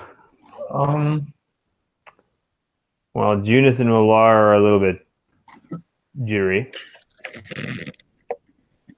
So Hobie turns to Matt and says, maybe we should do a closer inspection. Although Millar's skills would be useful for trying to interpret the hieroglyphs. Yeah, I think Matt will begin quickly checking everything over that he can. Okay. Is there anything specific you want to look at from the things I've described? I guess the desk. Okay. So as you get close to the desk, you can see that there is writing on the in the tome, and it is written actually in Elvish as well. But it is written in a much more even hand than whatever scrawled the markings on the walls. Matt doesn't speak Elvish, does he? I also don't remember. No, he doesn't. Doesn't. Okay. Oh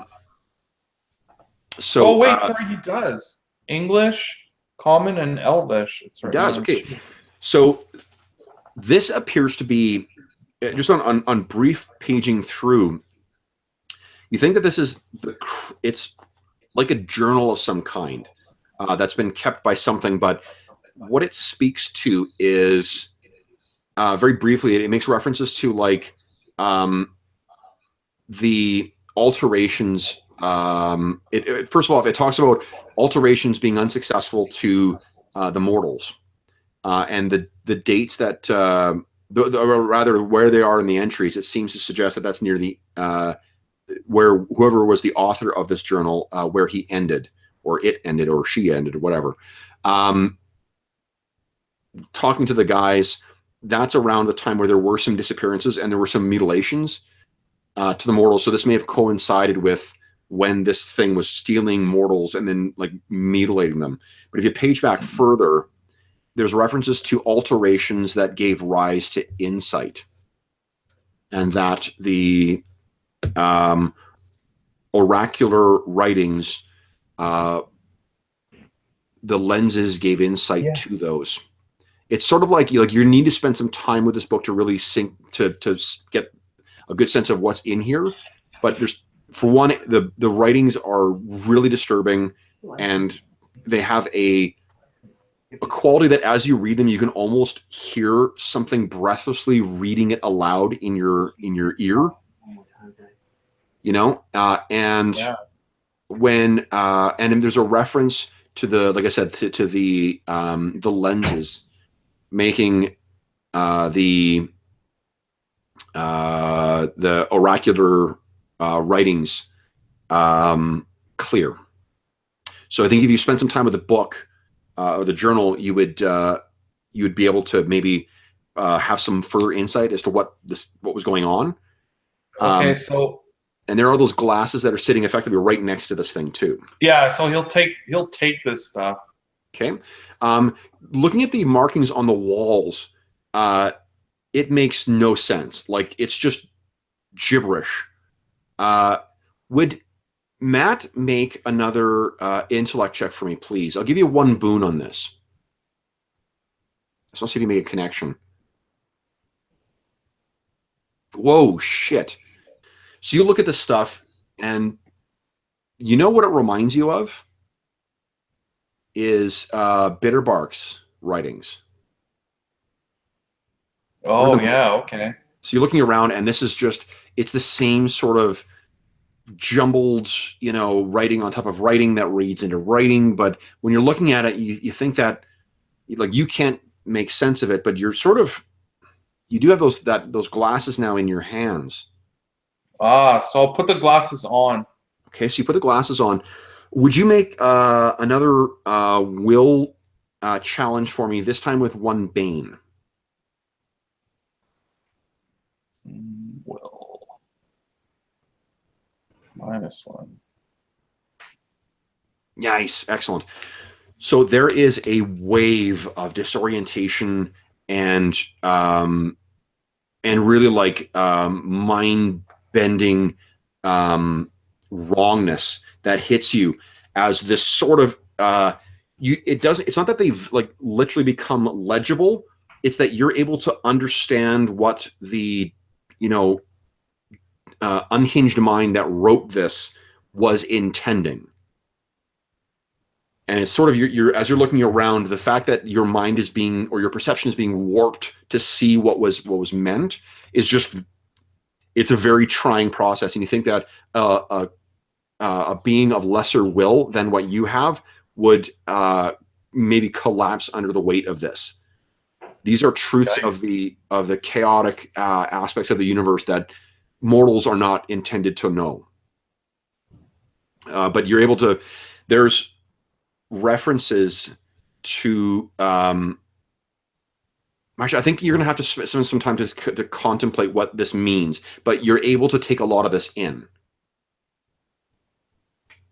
So you guys, like everyone who's not Matt, sort of sees Matt put these things on, and he staggers back, but he doesn't fall.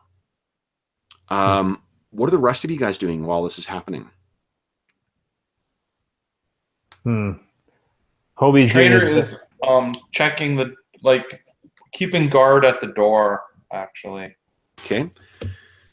So yeah, there's nothing apart from the sound of the burning sconces. Nothing else is going on. Is there anything else you want to inspect here, guys?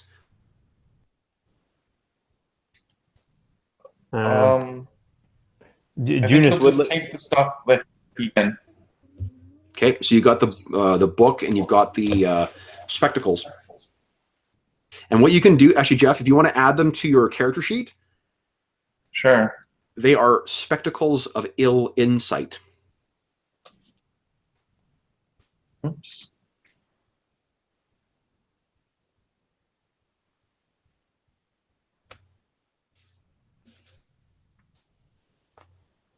And does the book have a name? We'll say it is the observers,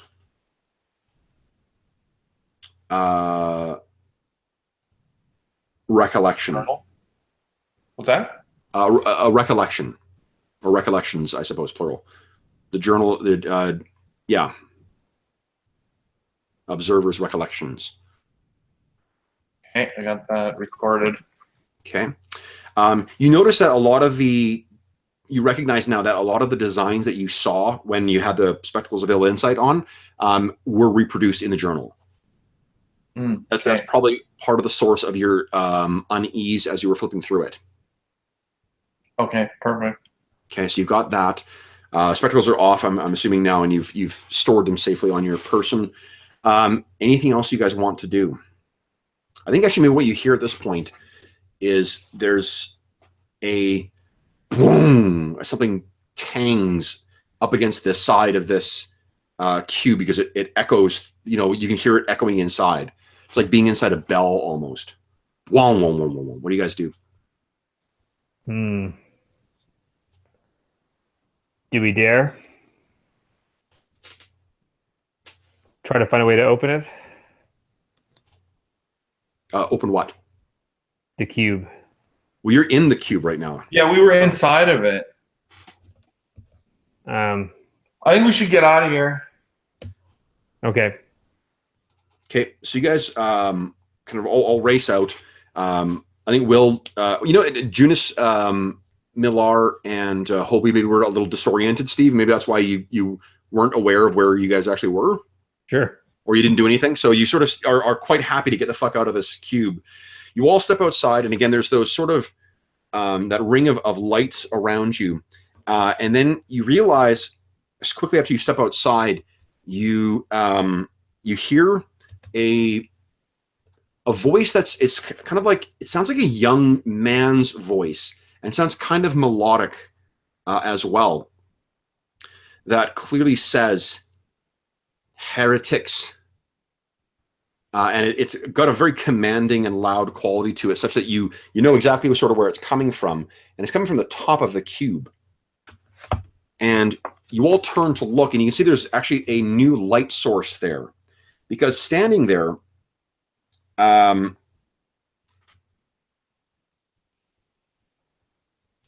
I'm just making sure that, yes, okay, is a shirtless and nearly nude human man, or appears to be a human.